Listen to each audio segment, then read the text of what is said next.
नमस्कार दोस्तों। कहानियों की श्रृंखला में आज सुनेंगे विद्या बिंदु सिंह जी की कहानी बेटियों की माँ। लेकिन उससे पहले मेरा आपसे विनम्र अनुरोध है कि अगर मेरे द्वारा सुनाई हुई कहानियाँ आपको अच्छी लगती हैं तो मेरे चैनल को सब्सक्राइब ज़रूर करें, लाइक करें और अपने दोस्तों और परिचितों में शेयर भी करें। बेल आइकन दबाना बिल्कुल भी ना भूलें। आज सुनिए बेटियों की माँ। सिवान जिले के नरेंद्रपुर गांव में स्थापित तक्षशिला फाउंडेशन के अतिथि गृह में एक भोली मुस्कान ने हाथ जोड़कर प्रणाम करते हुए मेरा स्वागत किया। मैं उस संगोष्ठी के एक दिन पहले ही वहां पहुंच गई थी, क्योंकि ट्रेन में आरक्षण एक दिन पहले का ही मिल सका था। श्री रंजन कुमार सिंह पात्र से मिलिए संगोष्ठी के संयोजक थे। उन्होंने फोन पर बताया कि मैं स्वयं शाम को पहुंच रहा हूं, किंतु आपको कोई कठिनाई नहीं होगी। श्री सुनील कुमार सिंह आपको लेने स्टेशन आएंगे। सिवान स्टेशन से नरेंद्रपुर तक जाने के मार्ग में मैं श्री सुनील कुमार सिंह से गांव के बारे में काफ़ी जानकारी प्राप्त कर चुकी थी। सबसे अधिक चिंता मुझे बिजली की थी, क्योंकि मुझे अपने मोबाइल की बैटरी की चिंता थी। उन्होंने आश्वस्त किया कि यहाँ बिजली रहती है। मेरी कल्पना में गांव के जो दृश्य थे उनसे बिल्कुल अलग परिवर्तन, और पात्र से मिलिए के बड़े बड़े बैनरों से सजे फाटक के भीतर जब कार ने प्रवेश किया तो समझ में आया कि यहाँ गांव के परिवर्तन का बड़ा प्रमाण देखने को मिलेगा। साफ सुथरा भव्य अतिथि गृह सारी सुविधाओं से संपन्न था, और वहां के लोग जिस तरह आवभगत कर रहे थे, लगा कि वे सभी इस परिवार के ही अंग हैं। यह तक्षशिला फाउंडेशन मात्र संस्था नहीं, एक बड़ा परिवार है जिसमें तमाम तरह के कार्य लोकहित में किए जा रहे हैं। गांव की जागरूकता के पीछे नेपथ्य में जो व्यक्ति है उनका नाम है श्री संजीव कुमार। जब मैं पहुंची तो पूरे अतिथि गृह में अकेली थी। सरयू नामक एक युवक ने मेरे चाय पानी का प्रबंध तत्काल कर दिया, पर मैं पहले स्नान करके तभी कुछ लूंगी, ऐसा कहकर स्नान करने चली गई। स्नान व संक्षिप्त पूजा करके उठी ही थी कि एक सुंदर तनवंगी स्त्री ने हमारे कमरे में प्रवेश किया। उसके हाथ में डंडे में पोंछा था। वह सफाई करने आई थी। उसकी निश्चल मुस्कान में जो आकर्षण था, उसने तुलसी बाबा की पंक्ति की याद दिला दी। मोह न नारी नारी के रूपा, पन्न गारी यह चरित अनूपा। किंतु मैं स्पष्ट कर दूं कि मैं उसके रूप और उसकी हंसी पर मुग्ध हो गई थी। मैंने उससे उसका नाम पूछ लिया। उसने बताया कि मेरा नाम तो बेबी है। ऐसा कहकर फिस से हंस पड़ी। मैंने पूछा, यह तो प्यार से बुलाने का नाम होगा, असली नाम क्या है? जो स्कूल में लिखा गया है वह बताओ। वह बोली, स्कूल गए होते तो आज पोंछा थोड़ी लगा रहे होते। कहकर वह फिर हंसकर बोली, सबके प्यार से बुलाने के नाम दूसरे होते हैं और असली दूसरे, पर हमारा तो प्यार की पुकार का नाम ही असली नाम हो गया। हम जानते हैं कि बेबी तो बच्चे को कहते हैं, पर हम तो बड़े होकर भी बेबी बने रहे। कहकर वह फिर हंस पड़ी। उसकी पल पल की हंसी देखकर जाने क्यों लगा कि वह अपने अभावों का मजाक बनाकर उन्हें हंसकर उड़ा रही हो। उसमें उसका अल्हड़ बचपन अभी भी साबित बचा हुआ है। मुझे उसकी हंसी के पीछे के दर्द और संघर्ष का आभास हो गया। मेरे पूछने पर कि परिवार में और कौन कौन है, यहां कब से नौकरी कर रही हो, घर कहाँ है, उसने बताया, यहां से 4 किलोमीटर पर मेरा घर है। वहां से रोज सवेरे आती हूँ और शाम को चली जाती हूँ। 2 बेटियां हैं, उन्हें अच्छी परवरिश देकर पढ़ाना चाहती हूँ, इसलिए जो भी काम मिल गया वह करती हूँ। यहाँ के साहब बहुत दयालु हैं, यहाँ कोई डर नहीं है। मुझे लगा कि मैं उसके जीवन में कुछ ज्यादा ही दखल दे रही हूँ, लेकिन पूछ ही लिया, तुम्हारे पति क्या करते हैं? वह बोली, पति नहीं है। मैंने उसके माथे की बिंदी और नाक के ऊपर माथे पर लगा लंबा सिंदूर देखा तो पूछ लिया, कहाँ गए? मुझे लगा कि वह उदास होकर कोई अपने दिल का दुख कहेगी, पर वह उसी तरह हंसकर बोली, वे चले गए। मेरा प्रश्न था, कहाँ चले गए? पता नहीं, उसका उत्तर था। तुमने पता नहीं किया? मैंने फिर पूछ लिया। वह बोली, पता किया था, मालूम हुआ कि गुजरात में कमा रहे हैं। पता लगा तो तुम वहां गई नहीं? मेरा प्रश्न था। नहीं गई। जब वे पता नहीं देना चाहते, आते नहीं, तो मैं भी नहीं गई। मुझे लगा कि मैं उसकी दुखती रग को छू छू कर कष्ट दे रही हूं, किंतु स्पष्ट पूछ ही लिया, क्या उसने दूसरी शादी कर ली है? हाँ। क्या उसके बच्चे भी हैं? हाँ, 2 लड़के हैं।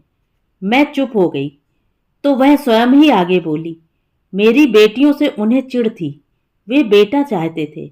मैंने आगे और बच्चा पैदा करने से साफ मना कर दिया। इस पर वह नाराज हो गए और बोले कि तुम्हें अपने पति की मर्जी की कोई चिंता नहीं है, बिना बेटे के वंश कैसे चलेगा? मैंने कहा, मैं अपनी दोनों बेटियों को पढ़ा लिखाकर उतना ही काबिल बनाऊंगी जितना लोग बेटे को बनाते हैं। लेकिन वह नहीं माने और मुझे छोड़कर चले गए। पहले तो मैं बहुत घबरा गई थी कि कैसे अकेले दोनों बेटियों को लेकर रह पाऊंगी, कैसे अपना और बच्चियों का पालन पोषण करूंगी। उन्हें पढ़ाने लिखाने का सपना पूरा करना तो बहुत दूर की बात है।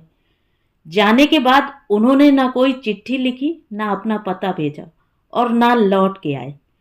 मैंने उसे चुप देखकर फिर पूछ लिया, क्या तुम्हारे पास कोई पूंजी थी या खेती बाड़ी? कैसे चलाया फिर अपनी गृहस्थी का खर्च? वह बोली, छोटा सा 1 कमरे का कच्चा मकान है, उसी में रहती हूँ। खेती बाड़ी ज्यादा थी नहीं, जो थी भी उसे भी पता नहीं कब उन्होंने बेच दिया, मुझे मालूम ही नहीं हुआ।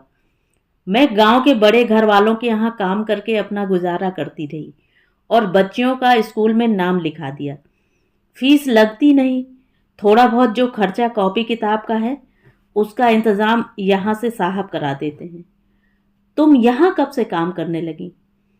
हमारे गांव की कुछ औरतें यहाँ ट्रेनिंग लेने आती थी और जाकर यहाँ के बारे में बताया तो मैं यहाँ नौकरी की तलाश में आ गई। बाबू साहब ने मुझे गेस्ट हाउस में काम करने के लिए रख लिया। मैं किचन में काम करती थी।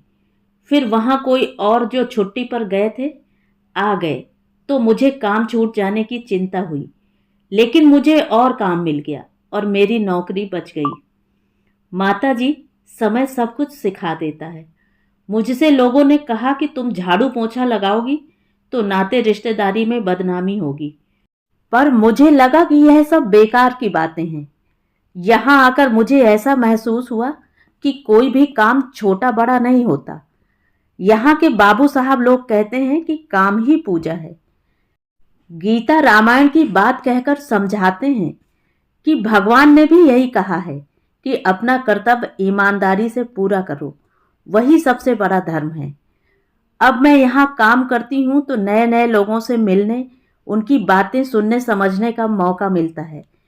यहाँ आकर अपना दुख और सारी चिंताएं भूलकर केवल काम को पूरा करने में लग जाती हूँ, क्योंकि देखती हूँ कि यहाँ कोई खाली नहीं बैठता। अब मुझे खर्चा चलाने भर को मिल जाता है और थोड़ा थोड़ा बच्चों के नाम बैंक में भी डाल देती हूँ। यह सुझाव भी साहब ने ही मुझे दिया था। मैंने पूछा, तुम्हें कैसे पता चला कि तुम्हारे पति ने दूसरी शादी कर ली?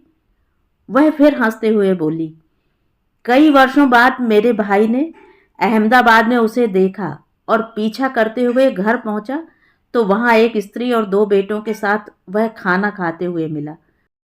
भाई ने ना अपना परिचय दिया और ना उनसे मिला, चुपचाप वहां से आकर मुझे सारी बात बता दी थी।